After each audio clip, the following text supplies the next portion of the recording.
Assalamualaikum warahmatullahi wabarakatuh.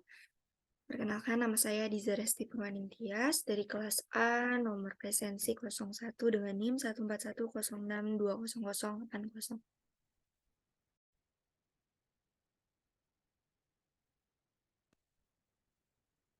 Baik, kali ini saya akan mempresentasikan hasil revisi dari mini skripsi kualitatif saya yang berjudul Standpoint Users dalam konstruksi identitas melalui media sosial Instagram.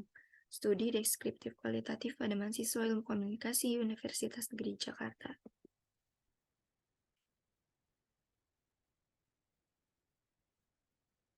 Yang pertama ada bab 1 pendahuluan dengan latar belakang berkembangnya teknologi dan informasi merubah cara serta media individu untuk berinteraksi satu dengan yang lainnya. Peran internet menjadi sangat vital sebagai jembatan dari kelancaran komunikasi media. Kehadiran media sosial menjadi gambaran nyata bagaimana dunia digital baru kian terbentuk.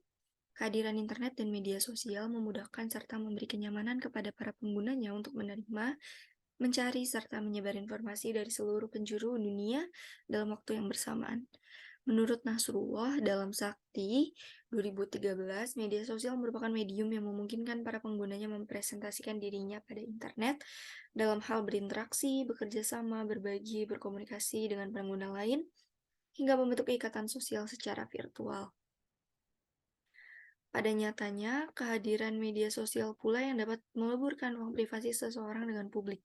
Media sosial tidak hanya digunakan sebagai media informasi, banyak masyarakat menggunakannya sebagai media hiburan, mencari tren-tren baru yang sedang viral, hingga menjadikan Instagram sebagai ladang bisnis. Kebebasan yang disajikan media sosial membuat banyak dari penggunanya sangat mudah memalsukan jati diri dan bahkan melakukan kejahatan. Perkembangan media sosial tidak hanya terjadi pada negara-negara maju, negara berkembang seperti Indonesia juga sangat merasakan eksistensi perkembangan media sosial yang ada. Survei menyatakan bahwa media sosial dengan peminat terbanyak saat ini diduduki oleh Instagram. Instagram menjadi media sosial terkini yang banyak diminati masyarakat dan generasi Z khususnya, terlebih pada layanan fitur-fitur yang terbarukan. Berdasarkan pengelompokan jenis media sosial, Instagram termasuk ke dalam kelompok media sosial jenis content communities.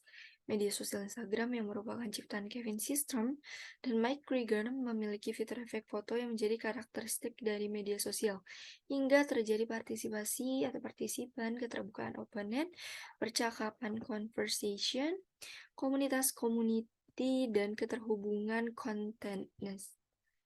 Remaja merupakan masa peralihan dari anak menuju dewasa. Hal ini menjadi alasan bahwa mereka masih mencari jati diri dan ingin membentuk citra diri mereka di hadapan masyarakat.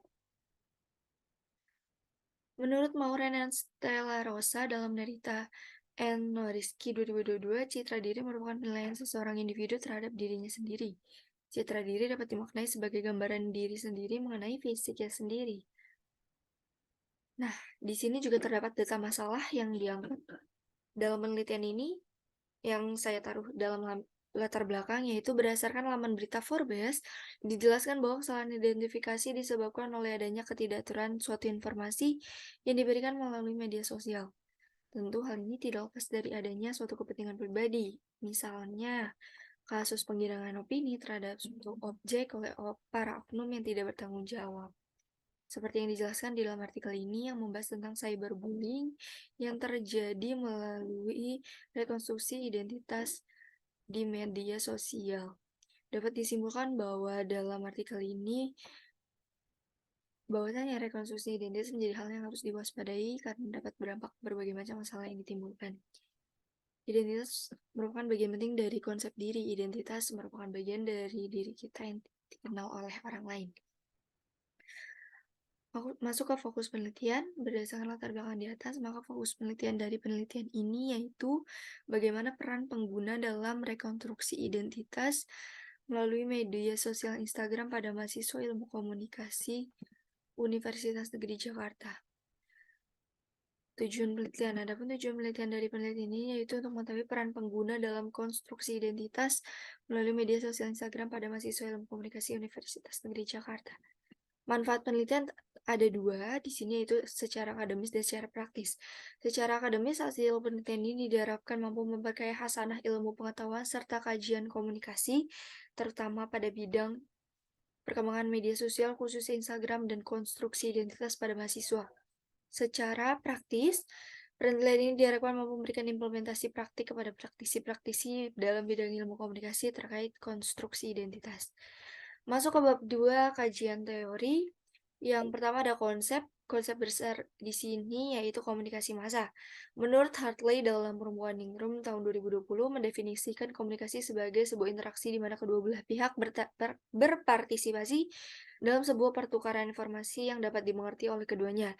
Dalam buku Mass Communication and Media Studies and Introduction, Peyton menjelaskan bahwa komunikasi massa mengacu pada proses komunikasi yang melibatkan banyak orang, mulai dari skala kecil hingga jutaan orang secara bersamaan. Dalam pengertian lain, Ngalimun menyatakan dalam Ruang Ningrum tahun 2020, komunikasi massa melibatkan penggunaan media massa dalam pertukaran informasi. Komunikasi massa memiliki kemampuan untuk mencapai khalayak yang luas secara langsung atau melihat atau melalui media seperti televisi, koran, majalah, dan media sosial. Lalu terdapat konsep di dalam komunikasi yang massa yaitu media baru. New media communication adalah bentuk media baru yang memfasilitasi proses interaksi antar pribadi melalui internet. Berbeda dengan interaksi langsung yang membutuhkan kedekatan fisik antar komunikator. Menurut Rasmussen, seperti yang dikutip oleh McQuail tahun 2011, media baru memiliki efek kualitatif yang berbeda dalam integrasi sosial dalam jaringan masyarakat modern, yang didasarkan pada teori modernisasi Giddens. Menurut McQuail tahun 2011 pula, internet memiliki beberapa ciri-ciri. Di antaranya pertama, teknologinya didasarkan pada komputer. Kedua, memiliki karakteristik yang fleksibel, tidak berdedikasi, dan hibrida. Ketiga, memiliki potensi interaktif yang tinggi. Keempat, memiliki fungsi baik sebagai media publik maupun privat. Kelima, aturan yang mengaturnya tidak terlalu kuat. Keenam, memiliki keterhubungan yang kuat. Ketujuh, dapat diakses di mana saja dan tidak bergantung pada lokasi. Kedelapan, dapat diakses oleh individu sebagai komunikator. Dan kesembilan, dapat berfungsi sebagai media komunikasi massa maupun pribadi. Selanjutnya, di dalam media baru, di sini juga terdapat konsep media sosial Instagram. Kemunculan akan media elektronik melahirkan berbagai macam media yang bersifat lebih publik dibandingkan media cetak. Banyak orang menggunakan media sosial sebagai sebuah platform untuk berbagi informasi berupa teks, gambar, suara, dan video, baik dengan pengguna lain maupun perusahaan. Nah, salah satunya yaitu Instagram. Instagram menjadi contoh kemajuan internet yang mencakup salah satu jenis media sosial yang sangat populer di kalangan masyarakat saat ini. Instagram merupakan aplikasi yang memungkinkan penggunanya untuk mengabadikan momen, memodifikasi foto dan dengan filter digital, dan berbagi foto tersebut di berbagai media sosial baik di dalam aplikasi itu sendiri maupun sejenisnya. Instagram sendiri membebaskan siapapun untuk bereksplorasi, menciptakan, membangun citra pada masing-masing akunnya. Selanjutnya ada review literatur. Nah, di sini saya memasukkan literatur atau penelitian-penelitian terdahulu sebanyak 10. Yang pertama, penelitian yang sebelumnya dilakukan oleh Rinda Saskiona Nerita Rahmaditya Dewi Nuriski tahun 2022 dengan judul Persepsi Terhadap Citra Diri Penggunaan Media Sosial Instagram. Yang kedua, penelitian selanjutnya berjudul Gender dan Stereotip Konstruksi Realitas dalam Media Sosial Instagram yang ditulis oleh Verina Nurroshida dan Nunung Nurwati tahun 2019. Penelitian selanjutnya berjudul Instagram sebagai Pembentuk Citra Diri Generasi Milenial Jakarta karya Clarissa Maurin dan Yolanda Stella Rosa tahun 2021.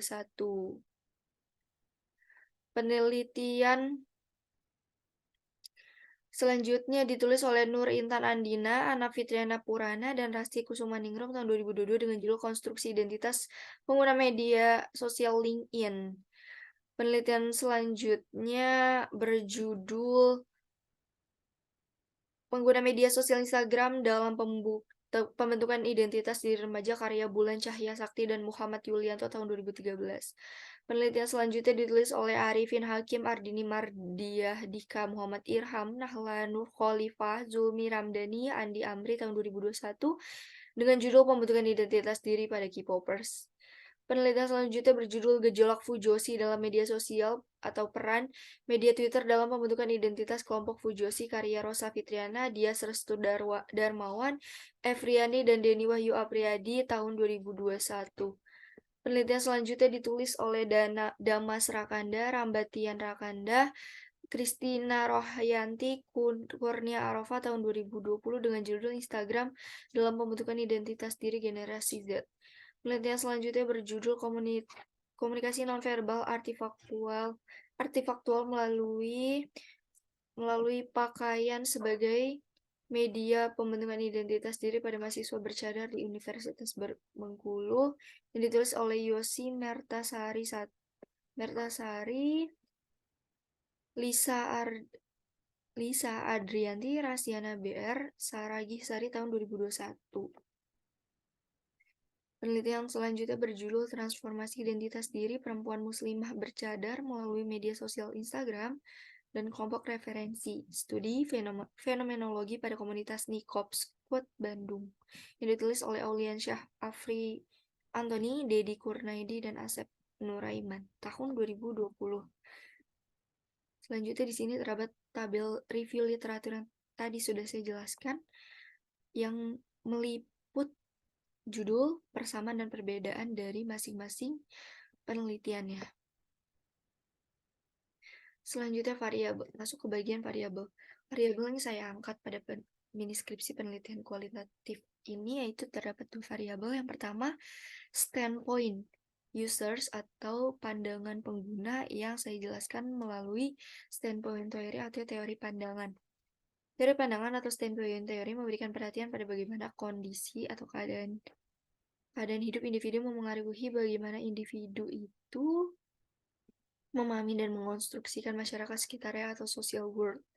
Secara epistemologi, teori pandangan ini sangat memperhatikan berbagai perbedaan atau variasi komunikasi yang terjadi di antara individu dengan memahami berbagai pandangan yang dibawa individu bersangkutan ketika ia berkomunikasi, serta bagaimana mereka menerapkan pandangan tersebut dalam kehidupan nyata. Dalam standpoint teori pula menjelaskan bahwa individu memiliki banyak identitas yang saling tumpang tindih sehingga menghasilkan pandangan yang unik. Dikutip oleh Morrison tahun 2013. Dan selanjutnya terdapat variabel konstruksi identitas menurut Morrison tahun 2013 dalam buku Teori Komunikasi. Konstruksi identitas adalah sebuah proses di mana individu membentuk dan mengklaim identitas diri yang mereka tunjukkan dan menempatkan identitas tersebut dalam relasi sosial. Konsep identitas sosial memainkan peran dalam membentuk konsep diri individu dan memungkinkan mereka menempatkan diri pada posisi tertentu dalam relasi sosial.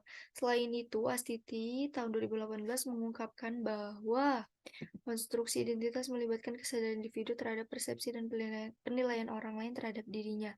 Makna identitas diri adalah gambaran tentang seseorang bagaimana ia ingin dipandang oleh orang lain terhadap dirinya secara garis besar dan bersifat subjektif.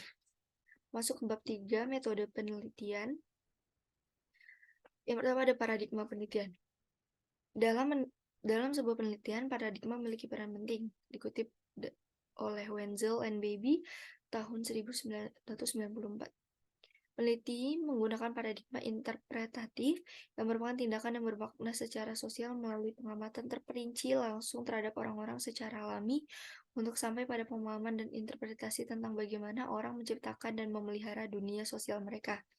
Dikutip dari Newman tahun 2014. Paradigma interpretatif memerhatikan bagaimana orang berinteraksi dan hidup bersamaan. Dikutip dari Newman 2014. Peneliti menggunakan paradigma interpretatif dalam penelitian ini karena ingin mengetahui lebih bagaimana konstruksi identitas melalui media sosial Instagram dapat terjadi. Yang kedua, pendekatan penelitian. Pendekatan penelitian yang digunakan dalam penelitian ini adalah kualitatif, yang juga dikenal sebagai metode naturalistik karena dilakukan pada kondisi yang alami atau natural setting, atau disebut juga metode etnografi. yang awalnya digunakan untuk penelitian di bidang antropologi budaya, dikutip dari Sugiono tahun 2013 halaman 23. Penelitian kualitatif menggunakan data yang bersifat kualitatif dan dianalisis secara induktif dari tema khusus ke tema umum, dan meneliti membuat interpretasi makna data. Proses penelitian melibatkan pertanyaan dan prosedur yang muncul, dan data biasanya dikumpulkan dalam setting partisipan, dikutip dari Rukaja tahun 2018. Laporan akhir memiliki struktur yang fleksibel, dan mereka yang terlibat dalam penelitian ini mendukung pendekatan induktif, fokus pada makna individu dan melaporkan kompleksitas situasi, dikutip oleh Newman tahun 2014 selama 108. Metode penelitian. Metode yang digunakan dalam penelitian ini adalah dengan melakukan observasi ataupun wawancara. Penelitian kualitatif memungkinkan peneliti untuk menghasilkan pemahaman yang lebih kaya tentang fenomena sosial, dikutip dari Wenzel and Baby 1994. Kelebihan dari metode penelitian kualitatif adalah peneliti dapat mengembangkan dan memahami fenomena sosial lebih mendalam karena terjun secara langsung, baik dengan melakukan observasi ataupun wawancara. Jenis penelitian. Jenis penelitian yang digunakan dalam penelitian nilai adalah jenis penelitian deskriptif kualitatif. Jenis penelitian deskriptif kualitatif adalah penggambaran fenomena atau kenyataan yang ada, baik bersifat alami maupun rekayasa manusia. Deskriptif kualitatif yaitu rumusan masalah yang memandu penelitian untuk mengeksplorasi atau memotret situasi sosial yang akan diteliti secara menyeluruh, luas, dan mendalam. Strategi penelitian. Strategi yang digunakan dalam penelitian ini adalah studi kasus. Pollitt and Hangler tahun 1999 memaknai studi kasus sebagai metode penelitian yang menggunakan analisis mendalam yang dilakukan secara lengkap dan teliti terhadap seorang individu, keluarga, kelompok, lembaga, atau unit sosial lain. Unit analisis. Unit analisis dalam penelitian ini adalah kelompok yang merupakan mahasiswa ilmu komunikasi Fakultas Ilmu Sosial Universitas Negeri Jakarta. Teknik penarikan informan. Populasi dari penelitian ini adalah mahasiswa ilmu komunikasi Fakultas Ilmu Sosial Universitas Negeri Jakarta. Penelitian ini memiliki subjek yang memiliki ciri yang khusus, maka dari itu peneliti harus membatasi informan dengan membuat kriteria. Dengan demikian, pemilihan informan dalam penelitian ini menggunakan teknik purposive sampling. Metode pengumpulan data. Pengumpulan data kualitatif bertujuan untuk menggambarkan seseorang, aksi ataupun kejadian dalam kehidupan sosial secara detail. Metode kualitatif menggunakan data teks dan gambar, memiliki keunikan langkah-langkah dalam analisis data dan menggambar pada desain yang beragam, dikutip dari Creswell tahun 2018. Langkah-langkah pengumpulan data meliputi penetapan batasan penelitian melalui sampling dan rekrutmen, mengumpulkan informasi melalui observasi dan wawancara tidak terstruktur atau semi terstruktur, dokumen dan bahan visual, serta menetapkan protokol untuk merekam informasi. Pada penelitian ini, peneliti menggunakan metode wawancara untuk mengumpulkan data penelitian. Kapsan data. Kapsan data yang dilakukan dalam penelitian kualitatif untuk memvalidasi temuan penelitian yang dilakukan. Dalam mengukur kapsan data, Yin tahun 2009 mengumumkan bahwa peneliti kualitatif perlu mendokumentasikan prosedur studi kasus mereka dan mendokumentasikan sebanyak mungkin langkah prosedur. Selanjutnya, reliability coding. Proses kunci dalam analisis data penelitian sosial kualitatif adalah pengkodean, yang ini mengklasifikasikan atau mengkategorikan potongan-potongan data individual yang digabungkan dengan semacam sistem. Pengkodean dan keterkaitan konsep adalah kunci untuk proses ini dan membutuhkan sistem yang lebih halus. Metode analisis data. Pembahasan metode suatu penelitian kualitatif perlu juga menentukan langkah-langkah dalam menganalisis ragamnya bentuk data kualitatif. Analisis data penelitian kualitatif adalah dengan prosedur simultan menampi data menggunakan program perangkat lunak komputer kualitatif untuk bantuan tinjauan proses analisis data, mulai mengkodekan semua data, menghasilkan deskripsi dan tema, mewakili deskripsi dan tema.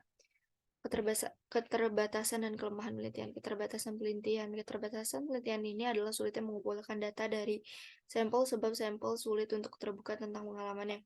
Kelemahan penelitian ini adalah masih kurangnya populasi yang menggunakan Instagram sebagai media ajang konstruksi identitas. Selanjutnya terdapat tabel operational konsep. Konsep besarnya seperti yang tadi saya sudah jelaskan, yaitu komunikasi massa. Lalu variabelnya yang pertama ada standpoint teori atau teori pandangan. Yang terdapat dimensinya yaitu yang pertama lokasi sosial, yaitu jenis indikatornya jenis kelamin yang diterima seseorang ketika ia lahir, ras atau etnis, keturunan yang diterima dari keluarga maupun lingkungan, agama yang menjadi keturunan ataupun pilihan pribadi, orientasi seksual yang tercipta dari masing-masing individu.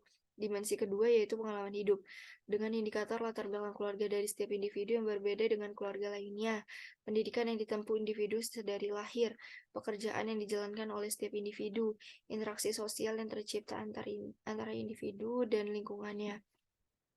Dimensi yang ketiga yaitu kekuasaan dan hierarki dengan indikator lokasi sosial dan pengalaman hidup yang memengaruhi terciptanya kekuasaan bagi individu, posisi dalam jabatan atau kedudukan yang individu terima. Lalu variabel kedua ada konstruksi identitas dengan dimensi pertama gender ya dengan indikatornya itu bawaan atau ciptaan yang berasal dari Tuhan yang dikonstruksi secara sosial dapat berubah atau dipertukarkan antara laki-laki atau perempuan tergantung budaya masing-masing, bukan kodrat atau buatan masyarakat. Dimensi kedua yaitu kelas sosial dengan indikator jenis pekerjaan berpengaruh terhadap status pada diri individu, pengukuran langsung dari sebuah status melalui pendidikan, mengukur dengan cara paling tradisional melalui pendapatan. Dimensi yang ketiga yaitu ras dengan indikator memperlihatkan perbedaan biologis atau fisik antar budaya menunjukkan ciri khas dari suatu kaum. Dimensi yang ketiga yaitu jenis kelamin. Maksudnya dimensi yang keempat dengan indikator bawaan atau ciptaan yang berasal dari Tuhan yang bersifat biologis dan melekat, tidak bisa berubah atau dipertukarkan antara laki-laki atau perempuan, berlaku di segala tempat budaya dan masa, serta bersifat kodrat atau ciptaan Tuhan. Dengan skala yang digunakan pada semuanya yaitu skala interval. Selanjutnya ada daftar pustaka yaitu atau lampiran referensi yang saya gunakan dalam mini skripsi metode penelitian kualitatif saya. Baik, begitu saja presentasi revisi mini skripsi kualitatif saya di Zalisti Purwaningtyas. Kurang lebihnya mohon maaf. Wassalamualaikum warahmatullahi wabarakatuh.